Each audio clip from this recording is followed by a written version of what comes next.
Good morning, all of you. Sajal here. Good, good morning, sir. Good morning, good morning.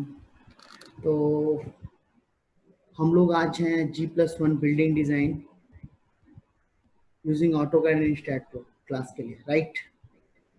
Yes, sir.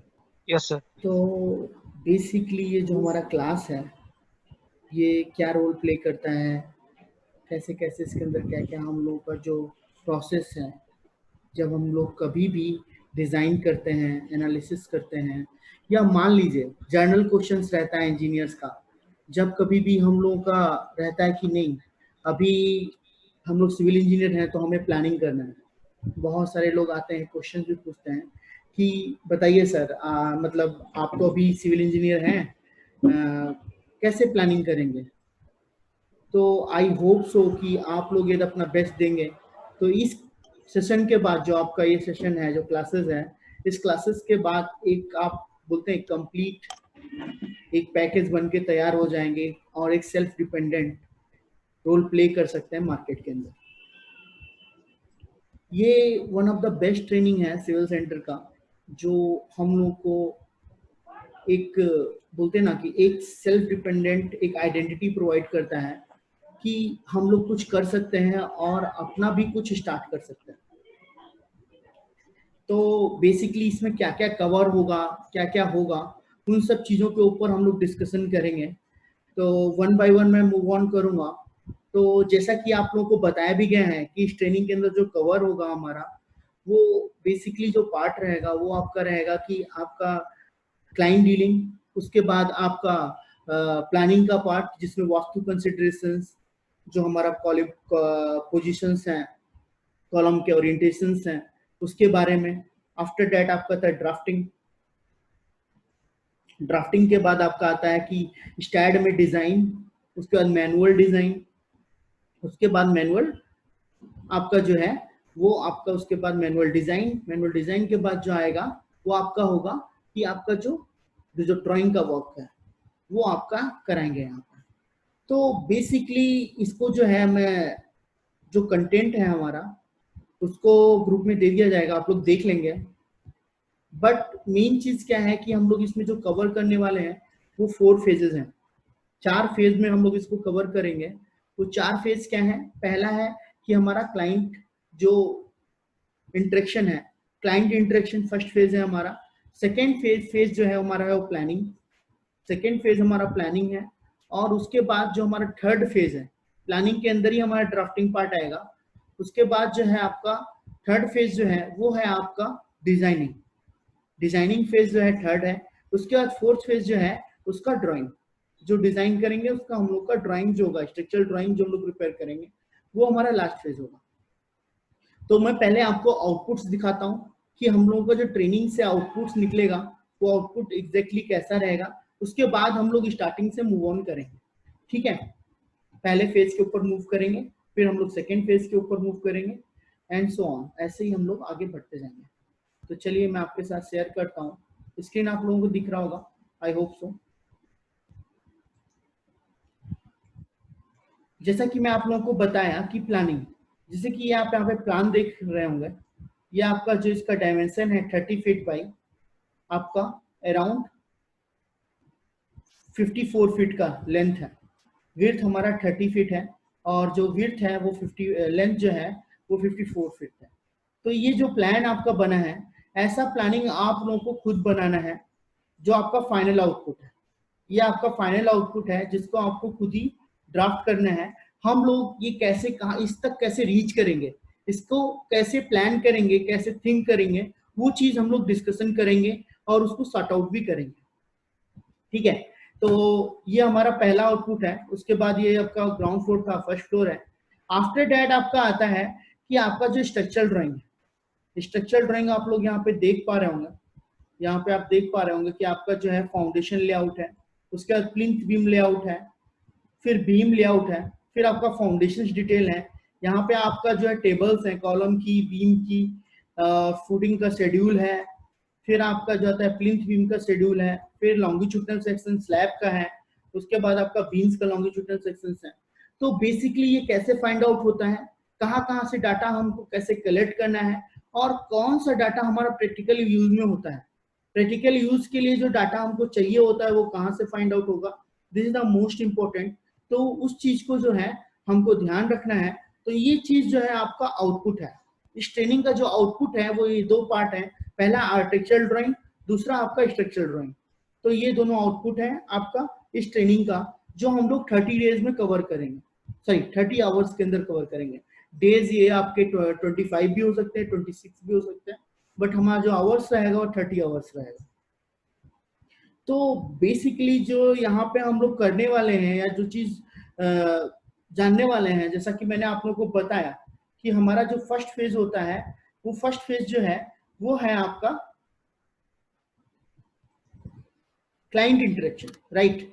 जैसा कि मैंने आप लोगों को बताया कि हमारा जो फर्स्ट फेज है वो है क्लाइंट इंटरेक्शन। तो क्लाइंट इंटरेक्शन में हम लोग को क्या ध्यान रखना होता है, क्या क्या चीजें हैं जिनको हम लोग को कवर करना होगा, जिससे हम लोग प्लानिंग कर पाएंगे। This is the most important thing. तो हम लोगों को जो जो चीजें ध्यान रखनी है वो एग्जैक्टली मैं आपको डिस्क्राइब करूंगा।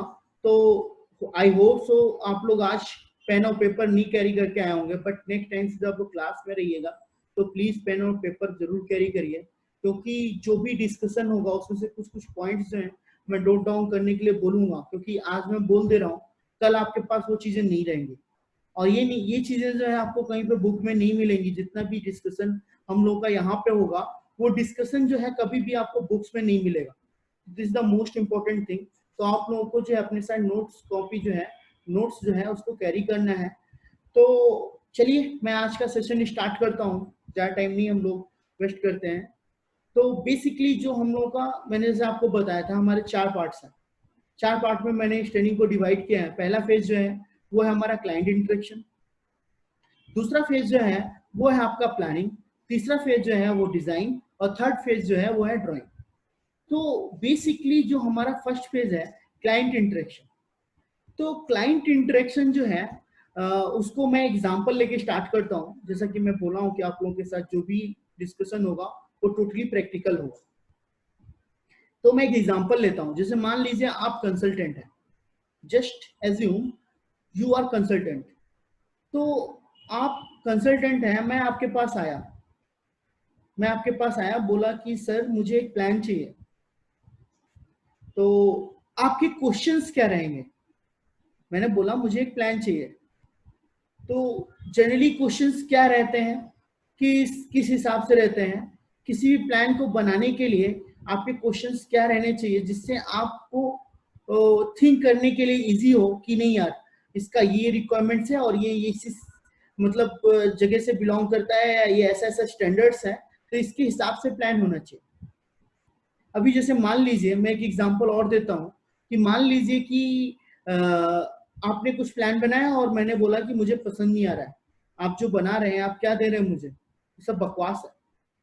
तो उसके लिए आपको क्या जानना होगा? जैसे मान लीजिए मैं एग्जांपल जो बोला ये बकवास तब बोल सकता हूँ, जैसे मान लीजिए मैंने एक प्लान आपको बोला और मैं एक बिजनेसमैन हूँ और आपने एक प्लान बनाया, फिर उसके बाद मेरे पास आया, मैंने बोला ये बकवास आइडिया है।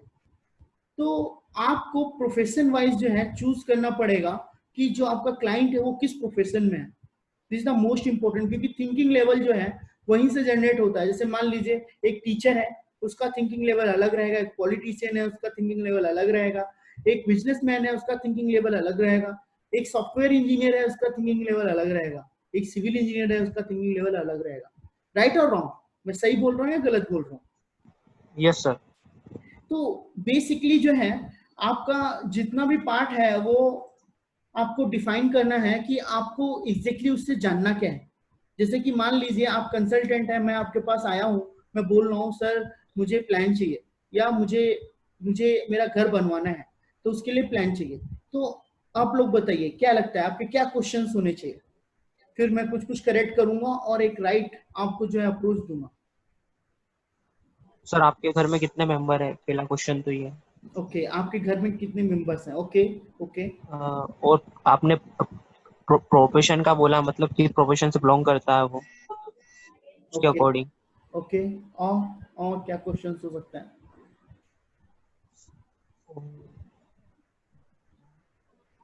और कोई भी लगता है आपको? क्या और भी कोई क्वेश्चंस हो सकते हैं? सूरज, क्या लग रहा है? सर प्लॉट एड्रेस प्लॉट कहाँ एड्रेस, पे? हाँ। ओके। और सर मैंने सर मैंने घर बनाने के लिए अनेक लोग पूछते हैं ना, वास्तु के हिसाब से बनाते हैं सभी लोग, कहाँ कहाँ कौन सा बेडरूम रहा। ठीक है, तो मैं इस चीज को बोलता हूँ कि बेसिकली जो है हमको जो है 3 टाइप का रिक्वायरमेंट पता होना चाहिए, 3 टाइप्स का। नंबर 1 क्या है? Basic information. बेसिक इंफॉर्मेशन में क्या आएगा आपका? उसका नेम, ठीक है, उसका प्रोफेशन, वो अभी कहाँ से बिलोंग कर रहा है, मतलब कहाँ पे रह रहा है राइट नाउ। जैसे मान लीजिए मान लीजिए मेरा प्रोफेशन, ठीक है, प्रोफेशन मैं कुछ नहीं कर रहा हूँ, आपने पूछा, उसने बोला सर नहीं नहीं सर मैं कुछ नहीं कर रहा हूँ अभी राइट नाउ, या मैं आप ये स्टडी कर रहा हूँ, या मैं मान लीजिए कहीं पढ़ रहा हूँ, लॉ पढ़ रहा हूँ, एमबीए पढ़ रहा हूँ। तो आप कैसे उसका पता करेंगे? तो उसके फादर्स के बैकग्राउंड के बारे में आपको जानना होगा। तो आप ऐसे नहीं पूछ सकते डायरेक्टली, तो आप ये पूछ सकते हैं कि सर आपका अभी जो है होम टाउन कहाँ पे है, आप कहाँ पे स्टे कर रहे हैं, आपका रेसिडेंस क्या है। तो रेसिडेंस जैसे मान लीजिए एक हर सिटी के अंदर एक कॉलोनीज होती हैं, जो वीआईपी कॉलोनीज होती हैं, कुछ नॉर्मल कॉलोनीज होती हैं, होता है ना, एक एरिया है, ये पॉश एरिया है, राइट और रॉन्ग। यहाँ से जो लोग बिलोंग करते हैं उनका थिंकिंग लेवल ऐसा होता है।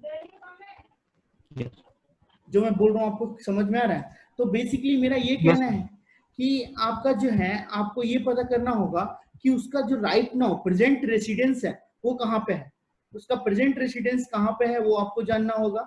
उसके बाद वो कहाँ पे प्लॉट लिया है, मतलब उसका जो प्लॉट एड्रेस है वो भी आपको पता होना चाहिए। तो ये बेसिक इन्फॉर्मेशन है, जिसमें मैंने आपको और भी सारे हैं, नंबर है, मोबाइल नंबर है, ईमेल आईडी है, ये बहुत सारे बेसिक इन्फॉर्मेशन है जो आप तक पहुंचने से पहले ही कलेक्ट हो जानी चाहिए। जब क्लाइंट आपके पास पहुंचे उससे पहले ही रिसेप्शन के ऊपर जो है ये बेसिक इन्फॉर्मेशन कलेक्ट हो जानी चाहिए। ये रिसेप्शन नहीं है तो आपको कलेक्ट करनी है, इज नॉट बिग डील। तो बेसिकली आपको ये बेसिक इन्फॉर्मेशन पता होना चाहिए। बेसिक इन्फॉर्मेशन क्या है कि आपका उसका नेम, उसके बाद उसका प्रोफेशन, उसके बाद वो कहाँ से, उसका रेसिडेंस कहाँ पे है, और उसका जो प्लॉट उसने परचेज किया वो कहाँ पे है। तो ये हो गया बेसिक इन्फॉर्मेशन। ये 4 पॉइंट मैंने बोले हैं, और भी आप पॉइंट्स ऐड कर सकते हैं, बट ये 4 कंपलसरी है जो आपको चाहिए, ठीक है। तो बेसिक इन्फॉर्मेशन के अंदर ये 4 पॉइंट्स जो है आपको कवर करने हैं। उसके बाद आता है आपका बेसिक इन्फॉर्मेशन हो गया, उसके बाद आता है कि आपका जर्नल इन्फॉर्मेशन। ये बेसिक हो गया, उसके बाद हम लोग मूव करेंगे जर्नल पे। तो जर्नल इन्फॉर्मेशन क्या होगी? जर्नल इन्फॉर्मेशन में आप प्लॉट के बारे में पूछेंगे, जैसे कि सर प्लॉट एरिया आपका क्या है, आप किस टाइप का बिल्डिंग चाहते हैं, रेजिडेंशियल चाहते हैं, कमर्शियल चाहते हैं, या रेजिडेंशियल कम रेंटल चाहते हैं, या होटल चाहते हैं, जो भी चाहते हैं। तो टाइप ऑफ जो आपका स्ट्रक्चर है या बिल्डिंग है वो आपको जानना होगा। पहला आपका प्लॉट एरिया, दूसरा टाइप ऑफ स्ट्रक्चर, तीसरा जो है उसका डायरेक्शंस, यदि उसको नॉलेज है तो, उसके बाद उसका रोड, किधर उसका एंट्रेंस रहेगा, वही मोस्ट इंपॉर्टेंट है। तो ये पहला क्या था आपका? पहला था कि आपका प्लॉट एरिया, दूसरा था आपका कि आपका जो है वो जो प्लॉट एरिया है, उसके बाद आपका आएगा कि आप वो जो प्लॉट है वो आप किस पर्पस के लिए यूज कर रहे हैं, टाइप ऑफ बिल्डिंग। फिर आपका तीसरा आता है कि डायरेक्शंस, कि कौन सा लेंथ किधर है वो आपको पता होना चाहिए। उसके बाद आता है कि आपका एंट्रेंस किधर रहेगा, रोड कितने साइड है। तो ये आपका हो गया 4th पॉइंट। ये 4 पॉइंट आपको जनरल इंफॉर्मेशन में पता होना चाहिए। तो जनरल इंफॉर्मेशन हो गया। फिर आपका क्या है कि इसमें क्या आपको पता चल गया कि मान लीजिए आपका रेसिडेंशियल बिल्डिंग बनना है, तो रेसिडेंशियल बिल्डिंग का थिंकिंग अलग होगा, आपका रेंटल बिल्डिंग का थिंकिंग अलग होगा, कमर्शियल बिल्डिंग का थिंकिंग अलग होगा। जैसे हमका रेसिडेंशियल है, अब ओन खुद रहना चाहता है या रेंट के लिए देना चाहता है। ये रेंट के लिए देना चाहता है तो उसका एक एक पार्ट जो है लैंड का, जो जो जो एक एक एरिया है उसको हमको प्रॉपर्ली यूटिलाइज करना पड़ेगा। आई एम राइट और रॉन्ग? आप समझ पा रहे हैं जो मैं बोल रहा हूं? ये तो आपका यस सर। रेंटल पर्पज है, तो उसके लिए क्या करना होगा, आपको एक एक एरिया जो है उसका यूटिलाइज करना पड़ेगा। और यदि आपका जो है वो बोलते हैं कि नहीं हमें कमर्शियल बिल्डिंग बनाना है, तो उसका अलग अप्रोच है कि आपको number of columns come provide करने होंगे, आपको जो है ओपन स्पेस ज्यादा प्रोवाइड करना होगा। फिर उसके बाद आपका आता है कि यदि आपका मान लीजिए कि आपका रेसिडेंशियल बिल्डिंग है, खुद के रहने के लिए बना है, तो वो स्पेसियस होना चाहिए। तो ये सब कंस्ट्रेंट हैं जो आपको ध्यान रखने पड़ेंगे। तो ये है आपका जनरल इन्फॉर्मेशन। तो जनरल इन्फॉर्मेशन में जो मैंने 4 चीजें बताई है उसको आपको ध्यान रखना है। उसके बाद आता है आपका 4 चीजों के बाद आपका आता है रिक्विजिट्स। ये आपका कोई रिक्विजिट्स है, मतलब मान लीजिए रिक्वायरमेंट है। रिक्वायरमेंट जैसे कुछ लोग आते हैं सोच के आते हैं कि नहीं मुझे 4 बेडरूम चाहिए, उसके बाद मुझे किचन चाहिए, ये चाहिए, इसका साइज ये होना चाहिए। बहुत सारे लोग हैं जो सोच के आते हैं, बट बहुत सारे ऐसे होते हैं जो सोच के नहीं आते हैं। तो रिक्विजिट्स या तो हो सकती है या नहीं हो सकती है। या तो एक क्लाइंट ऐसा आएगा बोलेगा नहीं सर ऐसा है, जितना मैक्सिमम निकल पाए उतना आप निकालिए, बट हमको 2 फ्लोर का चाहिए, 3 फ्लोर का चाहिए। या आपका जो है एक क्लाइंट आया बोला नहीं मुझे ऐसा है 3 फ्लोर 3 रूम जो है ग्राउंड फ्लोर में चाहिए, दो कार पार्किंग चाहिए, उसके बाद जो है फर्स्ट फ्लोर में इतना चाहिए। तो उसने अपने आप रिक्वायरमेंट अपना पूरा बता दिया। तो 2 टाइप के क्लाइंट्स हो सकते हैं। दोनों टाइप के क्लाइंट्स में जो है आपको क्या अप्रोच करना पड़ेगा। अब जैसे मान लीजिए उसने बोला कि सर आप खुद जितना एरिया है उसको यूटिलाइज करिए, और आप क्या किए, आप उससे पूछने लगे सर कितने रूम चाहिए। तो वो जो है वो आपका टैलेंट क्या रहेगा उसमें। जब उसने बोला कि आपके ऊपर है कि आप इसको कैसे बेस्ट कर सकते हैं सॉरी फॉर दैट। तो वहां पे जो है आपको ही ध्यान रखना है, आपको ही सभी चीजों को जो है उसको फोकस करना है कि इसको कैसे कैसे हम लोग कवर कर सकते हैं, कैसे हम प्रॉपर यूटिलाइजेशन कर सकते हैं लैंड का। तो वहां पे आपको अपना दिमाग लगाना है, उसके लिए कैसे सोचना है मैं बताऊंगा। सेकेंड ऑप्शन जो है, जब कोई बोलता है कि नहीं सर ऐसा है मेरे को ग्राउंड फ्लोर में 3 रूम चाहिए, बट उसका जो एरिया है वो अलाउ नहीं कर रहा है, तो आपको कैसे पता चलेगा कि वो एरिया अलाउ कर रहा है कि नहीं कर रहा है। जितने रूम्स का वो डिमांड कर रहा है वो उतना मूव ऑन कर हो सकता है कि नहीं हो सकता है। तो उसके लिए आपको कुछ चीजें पता होनी चाहिए। वो चीजें क्या है, जैसे मान लीजिए एक प्लॉट एरिया है, अब उसके अंदर कितने नंबर ऑफ रूम्स निकल सकते हैं। यदि आपको ये चीज नहीं पता है तो आप कैसे बता सकते हो कि आपका जो है वो क्लाइंट जो बोल रहा है कि 3 रूम निकलने चाहिए सर, तो आप उसको तो मतलब क्वेश्चन कर सकते हो नहीं सर 3 रूम तो नहीं निकल सकते हैं, आप जिस हिसाब से एरिया आपका 2 रूम इजीली निकल सकते हैं, 3 के लिए जाएंगे तो कंजेस्टेड हो जाए। तो ये सब चीजें आपको कैसे पता चलेगी मैं बताऊंगा, आज ही बताऊंगा। तो बेसिकली जो है आपका दो टाइप के क्लाइंट्स हो गए जो हमारा रिक्विजिट्स के हिसाब से। ऊपर से हमारा जर्नल बेसिक इन्फॉर्मेशन जो था वो सेम था, बेसिक इन्फॉर्मेशन जनरल इन्फॉर्मेशन, और तीसरा था रिक्विजिट्स। तो रिक्विजिट्स के अंदर कुछ स्पेशल रिक्विजिट्स होते हैं। कुछ लोगों का होता है कि वास्तु कंसिडरेशंस ध्यान रखना है कि नहीं रखना है। तो रिक्विजिट्स में हमको कुछ कॉमन क्वेश्चन है जो दोनों क्लाइंट से पूछने हैं। जैसे कि मान लीजिए सर आपका प्लानिंग होने के टाइम पे आपका वास्तु कंसिडरेशंस को ध्यान रखना है कि नहीं ध्यान रखना है। आपका जो फैमिली है वो आपका मतलब बोलते हैं ना कि आपका जो फैमिली है वो ज्यादा वास्तु मतलब या पाठ पूजा के ऊपर या पूजा के ऊपर ज्यादा ध्यान देता है कि नहीं देता है, या नॉर्मल है, नॉर्मल ठीक है। आपका ये कंसिडरेशंस है। आपको स्पेशल पूजा रूम तो नहीं चाहिए घर के अंदर, ये रेजिडेंशियल बिल्डिंग है। तो ये कॉमर्शियल है, वहां पर भी कुछ लोग क्या होते हैं पूजा स्पेस अलग से डिफाइन करते हैं। तो बहुत सारे जो जनरल आपका जो रिक्विजिट्स है उसके अंदर भी कुछ क्वेश्चंस जिनको आपको पूछना पड़ेगा। तो उनको पूछ लेते हैं तो आपको क्लियर हो जाएगा कि जो चीजें आप उनसे ले रहे हैं उसके बारे में आप थिंक कर पाएंगे। तो जैसा कि मैंने पहला क्लाइंट बताया था कि उसने कुछ भी आपको डिफाइन नहीं किया, बट तब भी आप उससे पूछेंगे जरूर कि सर जो आप वास्तु के ऊपर कितना मतलब फोकस करते हैं या ध्यान रखते हैं, या आपको वास्तु का मतलब चाहते हैं कि वास्तु के हिसाब से आपका घर हो या नहीं हो, या पूजा रूम आपको कोई स्पेशल कंसिडरेशन पे चाहिए, या पार्किंग के लिए हमको कंसीडर जनरल हमको पूछना ही पड़ेगा कि सर पार्किंग के लिए कितना स्पेस आपको रिक्वायर्ड होगा। तो ये सब कुछ चीजें हैं जो हमको पूछना ही पूछना है दोनों क्लाइंट से। और जो दूसरा क्वेश्चन है जो पहला क्लाइंट था उसके साथ हम लोग को वो नहीं पूछना है, बट हमको क्या पूछना है, हमको ये पूछना है सर आपके फैमिली मेंबर्स कितने हैं। जैसे उसने बोला कि आप अपने हिसाब से एरिया यूटिलाइज करिए, ठीक है सर मैं अपने हिसाब से देता हूँ, बट कुछ रिक्वायरमेंट है जो आपको इन्फॉर्मेशन देनी पड़ेगी। सर आपका फैमिली मेंबर्स कितने हैं। अभी ये जो फैमिली मेंबर्स हैं इसमें मतलब कौन कौन है, जैसे कि मान लीजिए एक एग्जांपल लेते हैं कि मैं हूँ मैं क्लाइंट हूँ, तो मैं आपने मुझसे पूछा कि सर आप फैमिली मेंबर में कितने लोग हैं, तो मैं बोला ठीक है मैं हूँ और मेरी वाइफ है, मेरे 2 बच्चे हैं, मेरे मम्मी पापा हैं और मेरा एक छोटा भाई एंड उसकी वाइफ है। तो टोटल कितने लोग हो गए? 8 लोग, राइट और रॉन्ग? तो 8 लोगों के हिसाब से उनकी यूटिलिटीज को ध्यान रख के हमको जो है, अभी से बच्चे हैं, बच्चे में सर दोनों आपके सन है या डॉटर भी है? तो वो बोला नहीं नहीं, एक सन है एक डॉटर है। तो सबके लिए अलग अलग रिक्वायरमेंट को ध्यान रख के अलग अलग आपका बेडरूम्स का हमको प्रोविजन प्रोवाइड कर, कितने नंबर ऑफ बेडरूम चाहिए होंगे वो हमको ध्यान रखना पड़ेगा। तो वो डिपेंड करता है कि आपका क्लाइंट नंबर 1 का है या नंबर 2 टाइप का है। तो नंबर 1 का है तो हमको ऐसे अप्रोच करना है, राइट है। एंड नंबर 2 का है तो हमको उससे रिक्वायरमेंट्स ले लेनी है, पूछ लेना है। और जो वहां पे क्वेश्चन उठ रहा था कि इतने नंबर ऑफ रूम्स आपके निकल सकते हैं, तो उसका क्या होता है कि आपका कोई भी प्लॉट एरिया हो, मतलब कोई भी प्लॉट एरिया हो, बट वो बिल्टअप एरिया होना चाहिए। बिल्टअप एरिया का आपका 30 से लेके 40% के बीच में जो है बेडरूम का एरिया वेरी करता है। जैसे मान लीजिए, जस्ट इमेजिन एक आपका प्लॉट है, मैं आपको दिखाता हूं, एक सेकेंड। मान लीजिए आपका एक प्लॉट है, ये आपका एक प्लॉट है।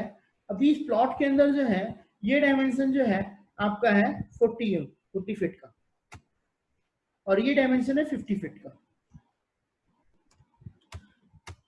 अब जो मैं बिल्टअप करूंगा, मतलब ये तो हमारा का प्लॉट, जो मैं कंस्ट्रक्शन करने वाला हूं वो कंस्ट्रक्शन में करूंगा इस एरिया के ऊपर। तो इसमें क्या है, ये एरिया जो है हमारा ये हो गया 35 फीट और ये हमारा हो गया 40 फीट या 42 फीट मान लीजिए। तो अभी जैसे कि मैंने आपको बताया था कि ये आपका 42 हो गया और ये आपका हो गया 35 फीट। तो 42 इंटू 35 कितना होता है, बता पाएगा कोई?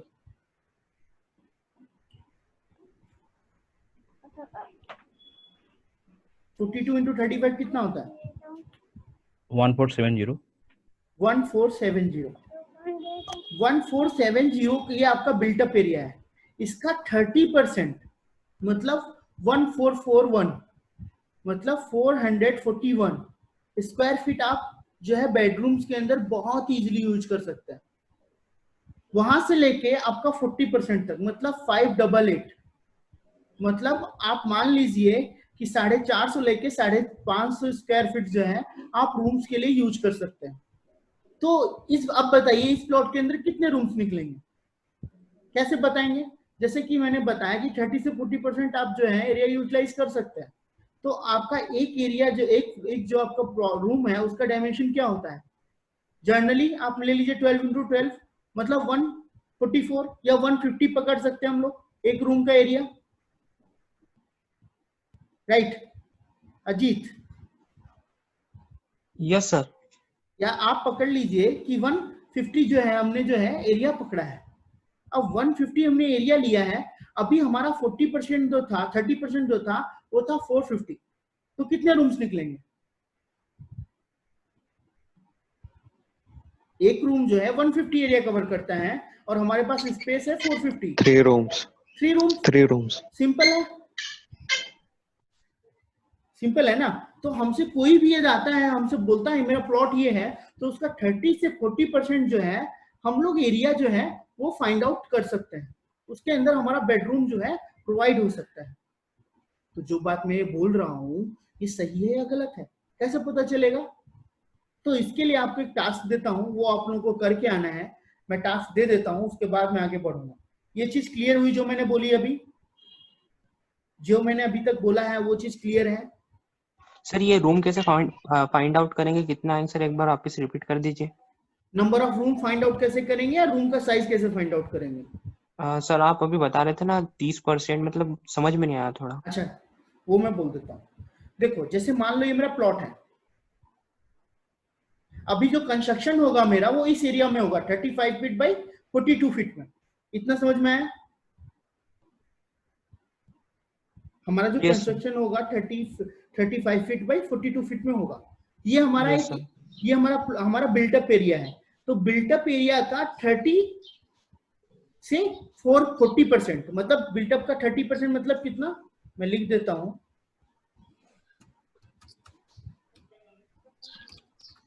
बिल्टअप एरिया, जो बिल्टअप एरिया रहेगा वो हमारा क्या होगा, 34 फीट इंटू 42 फीट। कितना बताया था सूरज एरिया है, 1470 1470 square square feet. Feet, right और wrong? Yes yes sir. Yes ठीक है, तो ये हमारा हो गया कि हमारा ये प्लॉट का जो है एरिया है। अभी आता है इस प्लॉट का एरिया का, मतलब जो रूम का एरिया होगा, टोटल रूम का एरिया।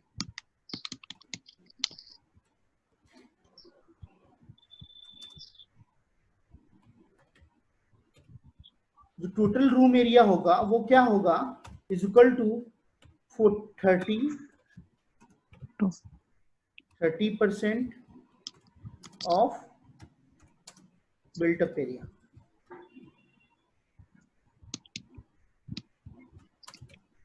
ठीक है, क्या होगा 30% बिल्टअप एरिया, और क्या होगा, या तो 40%, मतलब मान सकते हो, या और नहीं लिखेंगे, फ्रॉम कर देते हैं या टू कर देते हैं इसको, एक सेकेंड ना, 30 to 40%। हाँ, फिर आपका आएगा, या यहाँ पे ही एडिट कर सकते हैं, यहाँ पे कर सकते हैं टू 40% ऑफ, क्लियर है, मतलब 30 से 40% के बीच में वेरी करेगा आपका जो टोटल रूम एरिया है। अभी ये जो वेरी कर रहा है तो हमको कैसे पता चलेगा, तो उसके लिए हम क्या करते हैं, 30% निकाल लेते हैं, 40% निकाल लेते हैं। तो 30% निकालेंगे बिल्टअप एरिया का, तो कितना निकलेगा बताओ मुझे, 441। 441 yes. Square feet. Yes sir. और एक 40% हम निकालते हैं तो कितना आता है, 588। 588। तो ये हमारा रेंज है, ठीक है। तो मैं बोल रहा हूं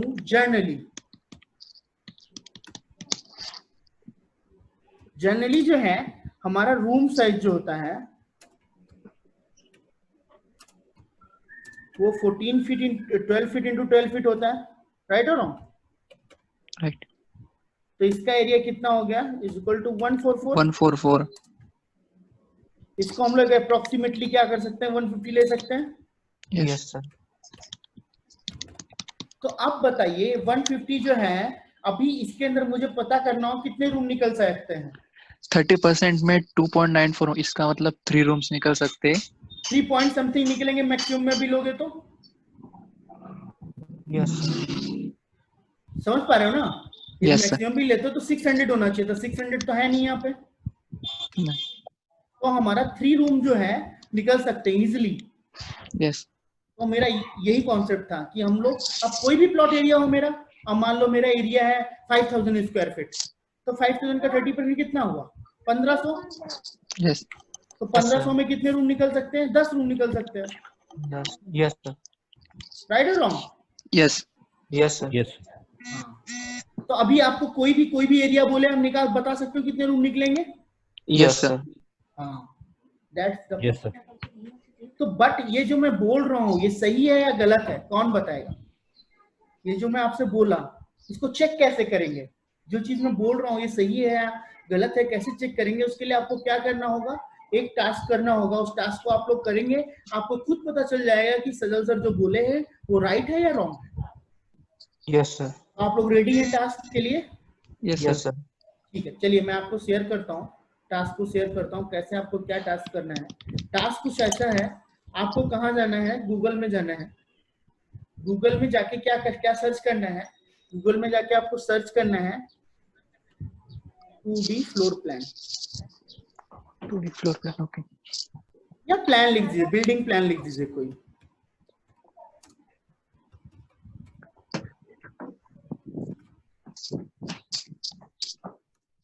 आपने टाइप कर दिया, यहाँ पे आपके पास बहुत सारे प्लान्स आ जाएंगे, राइट और रॉन्ग?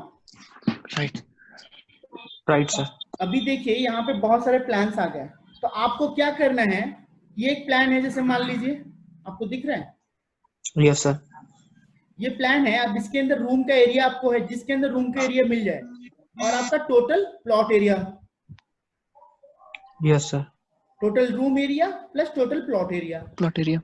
क्या करेंगे आप, नोट डाउन कर लेंगे और परसेंटेज निकाल लेंगे कितना परसेंट आ रहा है। ऐसे ही पांच जो है प्लान्स का आप निकालेंगे।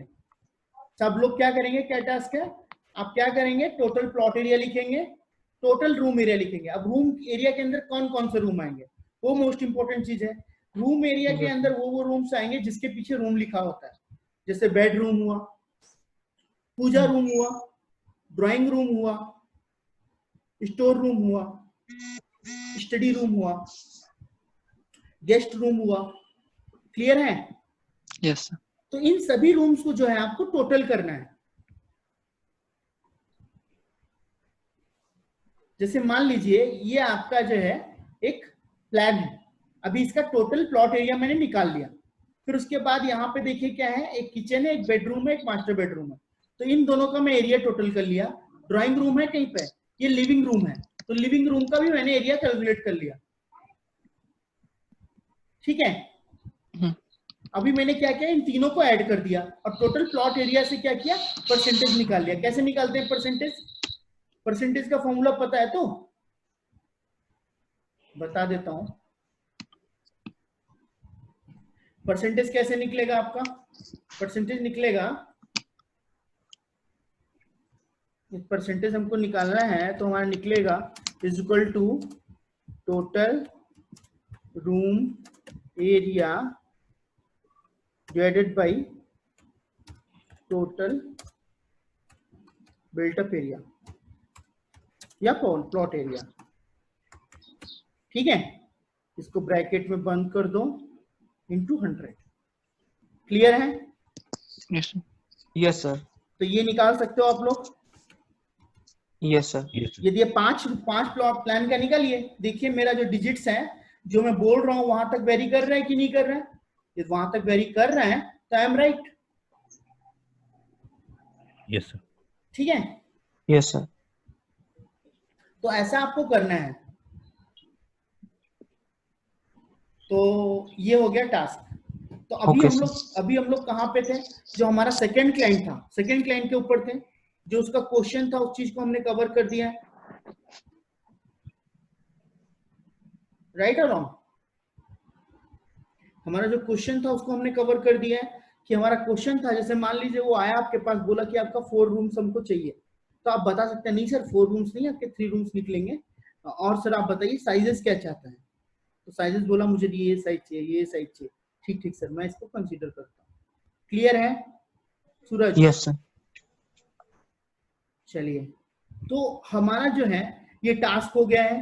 तो ये 2 टाइप के क्लाइंट हैं जिनको हमको कैसे डील करना है। अभी मान लीजिए कल एक एग्जांपल के साथ हम लोग बढ़ेंगे, जो जनरल इंफॉर्मेशन है, जो बेसिक इंफॉर्मेशन है, उन सभी चीजों को राइट डाउन करके कि इसके बाद हम इसके ऊपर थिंक कैसे करेंगे, कैसे हमें सोचना है कि ये जो हम लोग करने वाले हैं वो सही है या गलत है, जिसे हम लोग प्लानिंग कर पाएंगे।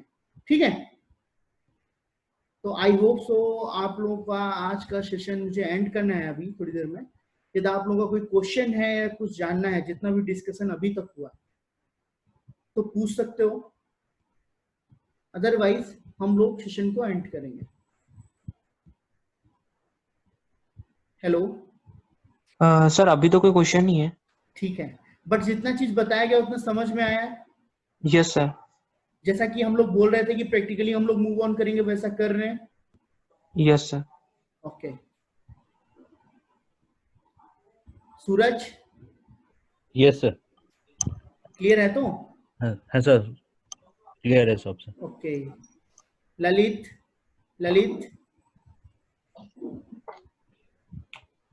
हेलो सर, मेरा एक क्वेश्चन है।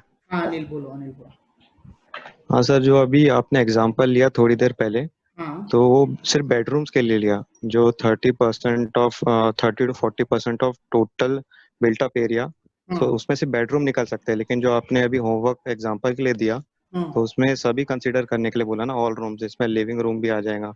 नहीं और नहीं, वो पूजा रूम भी आ रूम्स जाएगा। देखिए, आपका जो ड्राइंग रूम है ना वो भी रूम में ही कंसीडर होता है। मतलब सर 30 to 40% को हम एक्सक्लूड कर दे तो 60% जो रहेगा वो पैसेज रहेगा सर। पैसेज पैसेज इतना नहीं बड़ा रहता कैसे हो है, सकता मैं है? आपको बताता हूँ। ये जो आपका क्वेश्चन है बहुत अच्छा है, बट इतना जरूरत था तो मैंने बताया। बट यदि आप चाहते हैं और चीजें, आपका 20%, 10 से लेके 20% के बीच में वॉल्स एरिया कवर करते हैं, जो आपके वॉल्स होता है। Okay okay. समझ रहे हैं ना? तो 20% वो हाँ निकाल दीजिए, कितना बचा? 40% बचा। जी 40% जी। से आपका जो स्टेयर केस और पार्किंग है वो 15 से 20% एरिया कवर करता है। ओके ओके, हाँ समझ गया सर। उसको निकाल दीजिए, कितना बचा? 20% बचा। 20% में आपका किचन है, टॉयलेट है, और जो पैसेज रहेगा वो। Fine sir fine. क्लियर है? हाँ सर। और जब हम लोग प्लानिंग करेंगे ना तो इस चीज को बहुत डिटेल में करेंगे। आप पता है, आप जब चलेंगे ना घर के अंदर तो आपको डायमेंशंस दिखने लगेंगे। समझ रहे हैं ना? तो जी सर। इस क्लास को हम उस लेवल तक लेके जाएंगे कि जब आप अपने घर के अंदर मूव करेंगे या कहीं रोड पे भी मूव कर रहे हैं तो आपको डायमेंशंस में आप दिखने लगेंगे कि नहीं यार इसका साइज कितना होगा। ठीक है? तो हम लोग इस चीज को ऊपर मूव करेंगे, डोंट वरी। और जैसा मैंने आपको बोला ना 12 बाई 12 का रूम लेना है, तो इसको हम लोग यस प्रूव सर। करेंगे कि 12 बाई 12 ही क्यों लेना है। तो don't worry about that things. Okay जब हम सर। लोग जिस चीज का हम लोग प्रॉमिस कर रहे हैं कि हमको ऐसे से मूव करना है, प्रैक्टिकली आप लोग खुद बोलेंगे नहीं 12 बाई 14 भी लेना है, यहाँ पे 12 बाई 14 लेना है, यहाँ पे 12 बाई 15 लेना है, यहाँ पे 11 बाई 15 लेना है, यहाँ पे आपका 14 बाई 16 लेना है। तो वो आप खुद बोलेंगे और क्यों लेना है वो भी आप बताएंगे। मैं उस चीज तक जाऊंगा, तो डोंट वरी। थर्ड क्लास तक मैं उस चीज को कवर करूंगा। थर्ड नहीं तो सेकंड क्लास, कल नहीं तो परसों हम लोग उस चीज को कवर कर लेंगे। ठीक है? तो ओके सर। मिलता हूं मैं ओके कल सर। नेक्स्ट क्लास के अंदर। Okay, bye bye.